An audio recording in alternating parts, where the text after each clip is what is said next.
बल तो है लेकिन बुद्धि नहीं है। तो सावधान, बल की गर्मी, धन की गर्मी, लेकिन धन से और बल से परिवर्तन नहीं हो सकता है प्यारे। परिवर्तन अगर दूसरों में लाना है तो सुंदर वाणी व्यवहार से परिवर्तन हो सकता है, और कोई दूसरा उपाय नहीं। सुंदर वाणी व्यवहार, इसका प्रयोग किया करो। मारना है अगर किसी को तो मार दो एहसान से, फायदा क्या मिलेगा? अगर मार दोगे जान से, बदला ले सकता है जान का मारा हुआ, सिर उठा नहीं सकता एहसान का मारा हुआ। इसलिए परिवर्तन करने के लिए वाणी मधुर होनी चाहिए। वाणी का स्वर संभार लो, बस हो गया भजन।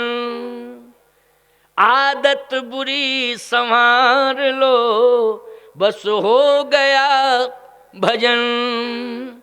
वाणी सुंदर होनी चाहिए, वाणी में परिवर्तन हो। हम थोड़ा माताओं से भी कहेंगे कि आपस में सास बहू में जो भी विवाद होता है केवल वाणी के संतुलन बिगड़ने से। वाणी का संतुलन जब बिगड़ता है तभी, क्यों भाई, यही विवाद होता है कि नहीं होता? नहीं तो धन जायदाद का थोड़ी सास बहू में क्या बंटवारा होना भैया। पूरी सास की संपत्ति बोलो बहू की है कि नहीं, और आज की वो बहू है लेकिन भविष्य की वो सास है कि नहीं उस घर की? बोलो है सास की नहीं? आज ही बहू है वो, तो भविष्य में सास परमानेंट है ही है, कन्फर्म है, वो तो सास बनना ही बनना है उसको। तो भाई किस बात का विवाद? हमारी समझ में तो किसी बात का विवाद नहीं। और इंतजार करती है सास कि घर में बहू कब आवे। जैसे ही बेटा विवाह के लायक होता है तो यही प्रार्थना करती भगवान से कि बहू लाओ, बहू लाओ। इसका मतलब है कि वो सास बनना चाहती है कि बहू आए तब तो हम सास बने, बहू नहीं आई तो बहू के बहू। क्यों भाई? भाई सास बहू आवे तब सास बने? नहीं, प्रमोशन तो बहू कराएगी ना। प्रमोशन कौन कराएगी बताओ? बहू नहीं कराएगी। जब बहू आएगी तब वो प्रमोशन, सास बन गई। और नहीं आई बहू तो बहू की बहू बनी बैठे हैं, क्योंकि कोई कहने वाला हो सास तब ना। तो यही तो बात है। मैं कहता हूं कि बहू जब घर में आती है तो प्रमोशन हो जाता है, तुरंत वो सास बन जाती है। बोलो भाई बन जाती है कि नहीं? लेकिन सास कहती है कि महाराज जब से बहू आई तब से हम सांस ही नहीं ले पा रहे। सास तो बन गए लेकिन सांस गड़बड़ हो गई। क्यों भाई, क्या हो गई गड़बड़? सांस गड़बड़ हो गई है, लेकिन सास तो बन गए हैं। देखो, वाणी का स्वर संभाल लो, वाणी संभली हुई होना चाहिए। मान लीजिए जैसे बहू घर में आई है, एक उदाहरण दे रहा हूं, और सास की इच्छा होती है कि बहू गरम गरम भोजन बना के खिलावे। यही इच्छा होती कि नहीं सास की, सास की, ससुर की, बूढ़े जितने घर में होते कि बहू गरम गरम भोजन बना के खिलावे। तो बहू आई है, वो भोजन बना रही है। हो सकता है कि घर में उसके माँ बाप ने शायद इतना अभ्यास न कराया हो भोजन का, तो कुछ तो सीख के आई है, कुछ सास सिखावे और समझावे और बतावे। लेकिन कहे सास बहू से भोजन बना, देखूं तो कैसा बनाती है, तेरी माँ ने कैसा सिखाया तुझे बनाना।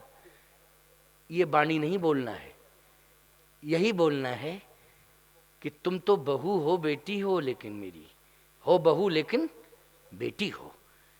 जिस तरह से माँ बेटी को सिखाती है ना भोजन बनाना, वैसे ही तो मैं सास माँ हूं। आओ मेरे साथ भोजन बना के मैं बताऊं किस तरह से भोजन बनाया जाता है ना। अगर इस तरह का प्यार बहू को सास के द्वारा मिलने लग जाए तो जन्म देने वाली माँ को भूल जाएगी, अपना पूरा समर्पण अपने पति की माँ के चरणों में कर देगी वो। लेकिन वाणी से व्यवहार इस तरह का करना पड़ेगा। अब सासें कह रही होंगी, हो सकता पूरे गांव भर की बहुओं ने ही बुलाया जगत गुरु को, और यही कहलवाने के लिए बुलाया था, क्योंकि सुनियोजित ये बात है। गांव भर की बहुओं ने कहा कमेटी से कि जगत गुरु को जरूर बुलाओ, और इस तरह की बात बोलेंगे तो कितना पावर बढ़ेगा बहू का घर में। ऐसी बात नहीं है, हम संतुलन की बात कर रहे हैं।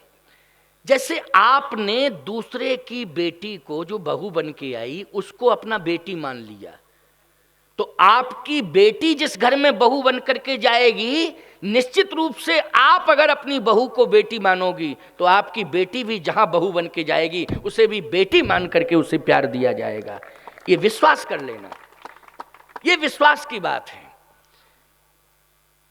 और बहुओं को भी चाहिए कि संसार में तुम परमात्मा किसे मानती हो, तो एक ही उत्तर होगा कि पति को। यही उत्तर होगा कि नहीं, कि पति को। अच्छा, एक ही धर्म एक व्रत नेमा, ओ काय वचन मन पतिपद प्रेमा। अनसुईया जी इस बात को कह रही हैं। जिस समय एक उदाहरण है, 2 मिनट की बात है चित्रकूट की, कि ब्रह्मा विष्णु महेश ये तीनों जब पहुंचे तो 6-6 महीने का बालक बना दिया। बड़ा प्रभाव हो गया अनसुईया का। अनसुईया जैसी कोई सती नहीं।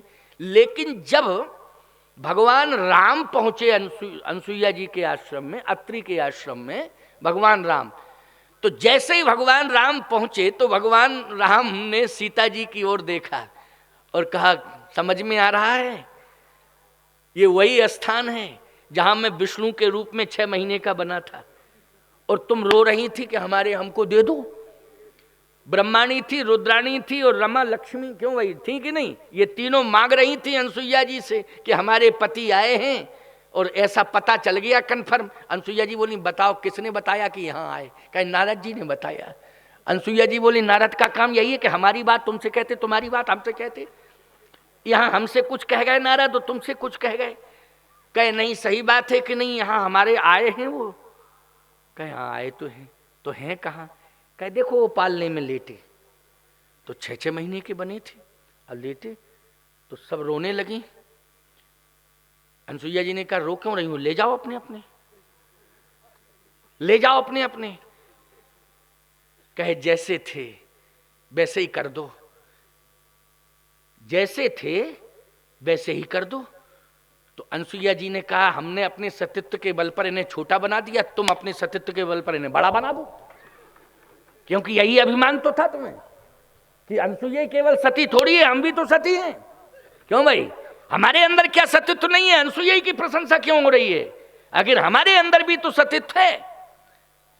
सावधान, भगवान हंसते हुए कहते हैं, पहचान लो वही स्थान है ये।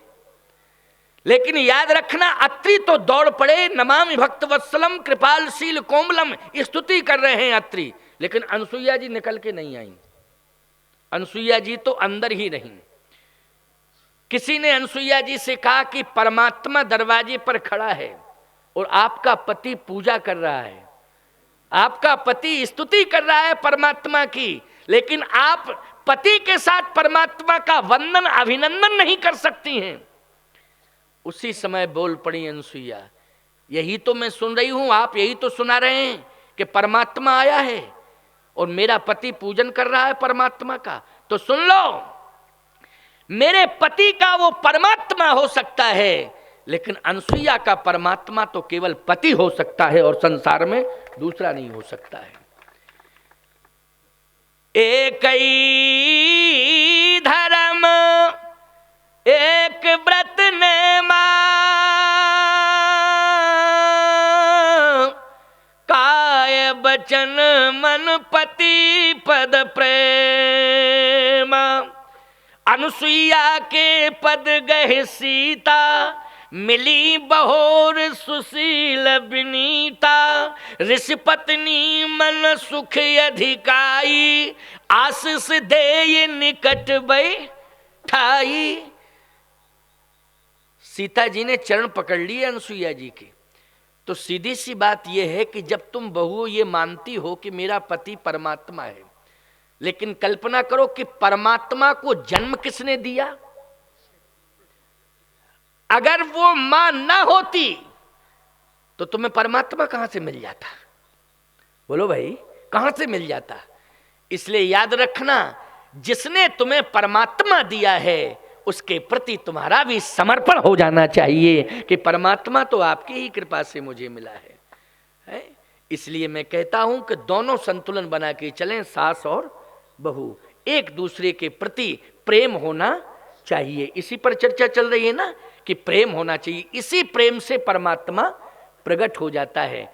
अब एक अंतिम बात आपको सुना दें क्योंकि 11 से ऊपर पहुंच गया समय।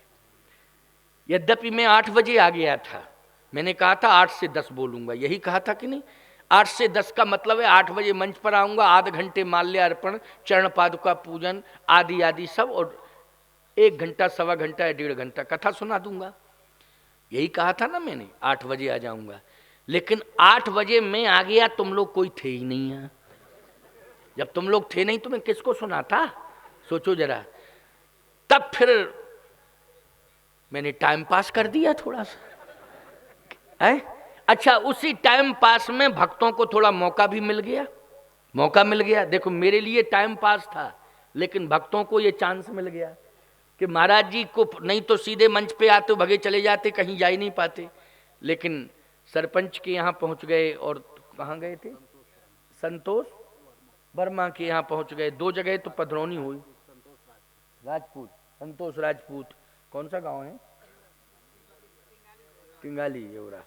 और यहाँ सरपंच के यहाँ आपके रोशन के घर पर भी स्वागत हुआ, वहाँ भी पूजन हुआ, यहाँ भी हुआ।